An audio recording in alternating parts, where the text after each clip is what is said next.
So it's done cutting. So what we're gonna do is hit the button that's blinking, which releases that mat. Now we're gonna go in and weed it out. So what that means is we're going to remove all of the vinyl that we don't want to transfer over to the t-shirt. I am gonna go ahead and remove it from this mat just so that I can cut off that excess vinyl. What you do is just go and catch that corner of the vinyl and you're gonna pull it and remove that vinyl that you don't want to go on the t-shirt. Here's what it looks like once it is weeded out.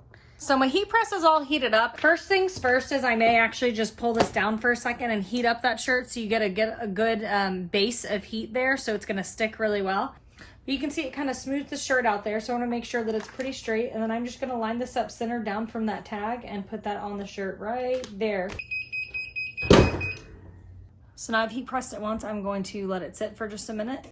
So some of these heat transfer vinyls are, some of them are cool peel and some of them are warm peel. This one seems to be a warm peel, so you can pull that off. And then what I like to do is just press it one more time without that on it and really set it in. And there's your t-shirt. So that's it.